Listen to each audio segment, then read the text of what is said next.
ஆரம்பம் டிவியினர்களுக்கு வணக்கம். செய்தியாளர் தேங்கை குணாவுடன் மாநகர மாவட்ட விவசாய பிரிவு தலைவரும் மாநில செயற்குழு உறுப்பினருமான ஜேம்ஸ் அவர்களிடம் நேர்காணல். பாரத பிரதமர் மோடி அவர்கள் தற்போது இடஒதுக்கீடை பற்றி காங்கிரஸை அதிகமாக சாடுகிறார். அதை பற்றி உங்களுடைய கருத்து என்ன? ஒரு கேலி கூத்தாக்கியது தற்போதைய பாரத பிரதமர் மோடி அவர்கள். இடஒதுக்கீடு என்பது ஒரு வறுமை ஒழிப்பு திட்டம் அல்ல, அது ஒரு சமூக மேம்பாட்டு திட்டம். காங்கிரஸ் கட்சியில் தேர்தல் அறிக்கையில் தாழ்த்தப்பட்ட மக்களுக்கும் பிற்படுத்தப்பட்ட மக்களுக்கும் முறையாக கணக்கெடுத்து இந்த 50% உச்சவரம்பான அந்த இடஒதுக்கீட்டு சதவீதத்தை நாங்கள் நீக்க போகிறோம் அப்படின்னு அவங்க அறிக்கை கொடுத்துருக்காங்க, காங்கிரஸில் கொடுத்துருக்காங்க. அதில் பயந்து போய் இவர் என்ன செய்கிறதுன்னு தெரியாமல் இந்த இடஒதுக்கீட்டை பற்றி இப்படி அடிக்கடி அவர் பேசிகிட்டு வர்றாரு. முதல்ல இடஒதுக்கீட்டு தத்துவத்தை கேலி கூத்தாக்கியது 2019 அது நடந்துருச்சு. எப்படின்னா, பொருளாதார அடிப்படையில் முன்னேறிய வகுப்புகளில் ஏழை மக்களுக்கு 10% இடஒதுக்கீடு வழங்கும் சட்டத்தை அவர் கொண்டு வந்தார். இடஒதுக்கீடு என்பது வறுமை ஒழிப்பு திட்டம் அல்ல என்பதை நாம் அனைவரும் புரிந்து கொள்ள வேண்டும். 1952 ஜவஹர்லால் நேரு என்ன சொன்னார் அப்படின்னா, பொருளாதார அடிப்படையில் கொண்டு வர முடியாது, ஏன்னா ஜாதி ரீதியாகத்தான் தாழ்த்தப்பட்டிருக்கிறார்கள், அமுக்கப்பட்டிருக்கிறார்கள். இன்றைக்கு உயர் ஜாதியிலே ஒருவர் ஏழையாக இருந்தால் கூட அவர் ஒரு இடத்துக்கு வரும்பொழுது வணக்க சாமி அப்படிமா, ஆனால் அவர் பொருளாதாரத்தில் ஏழையாக இருப்பார். அதே ஒரு தாழ்த்தப்பட்ட ஜாதியில் வசதி உள்ளவராக வந்தால் கூட அவரை கோயிலுக்குள் அனுமதிப்பதோ பொது இடங்களில் அனுமதிப்பதோ நடக்காத காரியம். அப்படி இருக்கிறப்ப தொடர்ந்து பல தலைவர்கள் இந்த பொருளாதார அடிப்படையிலான இடஒதுக்கீட்டை மறுத்து வந்திருக்கிறார்கள். தற்போது அதை கேலி கூத்தாக்கி 2019 10% இடஒதுக்கீட்டை முன்னேறிய வகுப்பினருக்கு, அதில் பொருளாதாரத்தில் பின்தங்கிய வகுப்பினருக்கு இடஒதுக்கீடு கொடுத்திருக்கிறார்கள். அதுவும் எந்த அளவுக்கு அதில் ஒரு கேலிக்கூத்து நடைபெற்றிருக்கிறது என்று சொன்னால், முன்னேறிய ஜாதியில் ஏழை யாருன்னா வருடத்திற்கு 8 லட்சம் வருமானம் உடையவர்கள். வருடத்திற்கு 8 லட்சம் வருமானம்னா எவ்வளவு? 66,000 ரூபா மாதம். நம்ம நாட்டினுடைய வறுமை கோடு எப்படி இருக்குது? 32 ரூபாய்க்கு மேலே ஒருத்தர் சம்பாதிச்சிட்டாலே ஒரு வறுமை கோட்டுக்கு மேலே உள்ளன்னு சொல்கிறோம். ஆனால் முன்னேறிய வகுப்பில் 10% இடஒதுக்கீடு வழங்கப்படும் பொழுது இந்த வருமான வரம்பு நிர்ணயிக்கப்பட்டிருக்கிறது. இது எவ்வளோ கேலிக்கூத்தான விஷயம். நம்பர் 1. நம்பர் 2 இந்த சட்டம் 2019 அமலுக்கு வந்த பிறகு, இந்த 10% இடஒதுக்கீடு வந்த பிறகு, இன்றைக்கு ஸ்டேட் பேங்க் ஆஃப் இந்தியாவில் அண்மையில் ஒரு தேர்வு நடந்திருக்கு, ஒரு ஆள் சேர்க்கை தேர்வு நடந்திருக்கு. அதில் உயர் ஜாதியில் பொருளாதாரத்தில் கீழே இருக்கிறவங்களுக்கு கிடைச்சிருக்கு. அப்போ இது எவ்வளோ கேலி கூத்துன்னு பார்த்துக்குங்க.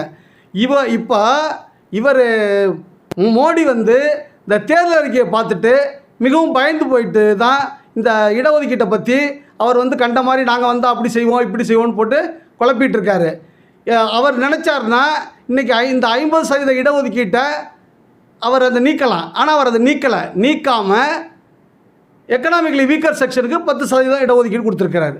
அதாவது பாரதிய ஜனதா ஆட்சியில் இருக்கும் பொழுது, இதுக்கு முன்னாடி ஆண்டு பாரதிய ஜனதா ஆட்சியில் இருக்கும் பொழுது காங்கிரஸ் அதற்கு இணைந்தான் செயல்பட்டுச்சு. அதே போல் அப்போது பாஜக எந்த எதிர்ப்பும் தெரிவிக்காமல் இருக்கும் பொழுது இப்போ இவர் ஏன் அந்தளவுக்கு மிக கடுமையாக சாடுகிறார் காங்கிரஸை? அதாவது சார், இடஒதுக்கீடு இன்றைக்கி நமக்கு தாழ்த்தப்பட்ட மக்களுக்கு 15%, அதாவது எஸ்சிக்கு 15%, எஸ்டிக்கு 7.5%, பிற்படுத்தப்பட்ட மக்களுக்கு 27% இடஒதுக்கீடு இருக்குது.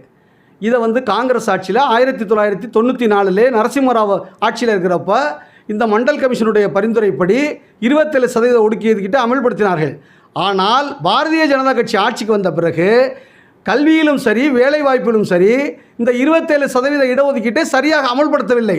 இது அண்மையிலே திராவிட முன்னேற்ற கழகம் உயர்நீதிமன்றத்திலும் உச்சநீதிமன்றத்திலும் வழக்கு தொடர்ந்து மருத்துவ முதுநிலை படிப்புகளில் 27% அமல்படுத்தாமையே இவ்வளோ நாளாக அவங்க 10 வருஷம் ஓட்டிக்கிட்டு இருந்ததை இன்றைக்கி அவர் நீதிமன்றத்தின் மூலமாக அந்த இதை பெற்றுக்கிறாங்க. ஆக தொடர்ந்து இடஒதுக்கீட்டுக்கு எதிரானவர்கள் என்பது பாரதிய ஜனதா கட்சியினுடைய அவங்களுடைய கோட்பாடு.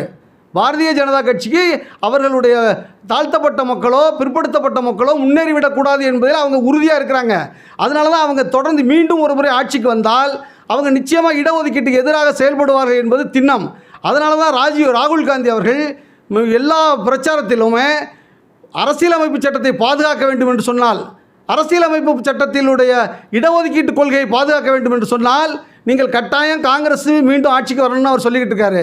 அதனால் பாரதிய ஜனதா கட்சி என்னைக்கு முன்னேறிய வகுப்பில் பொருளாதார அடிப்படையில் இடஒதுக்கீடு கொண்டு வந்தாங்களோ அன்னைக்கே அவங்க இடஒதுக்கீடு தத்துவத்துக்கு எதிரானவர்கள், இடஒதுக்கீட்டத்தினுடைய தாத்பரியத்தை புரியாதவர்கள், இடஒதுக்கீட்டத்தினுடைய நோக்கத்தை புரியாதவர்கள் என்பது மக்களுக்கு தெரியும். இடஒதுக்கீட்டில் மத்திய அரசுக்கு எவ்வளவு, மாநில அரசுக்கு எவ்வளவு? அதாவது சார், இன்றைய நிலவரப்படி மத்திய அரசு கல்வியிலும் வேலைவாய்ப்பிலும் மத்திய அரசில் ஷெட்யூல்டு கேஸ்ட் பட்டியலினத்தவர்களுக்கு 15 விழுக்காடும், மலைஜாதி ஷெட்யூல்டு ட்ரைப் அவங்களுக்கு 7.5%, இதர பிற்படுத்தப்பட்ட வகுப்பினருக்கு 27% இன்றைய காலகட்டத்தில் இருக்கிறது.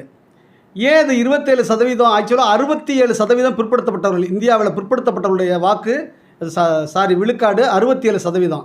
ஆனால் ஏன் அது 27% தான் ஒதுக்கீடு வழங்கினாங்கன்னா, இடஒதுக்கீடு 50 விழுக்காட்டை தாண்டக்கூடாது அப்படிங்கிறது சுப்ரீம் கோர்ட்டுடைய ஆர்டர்.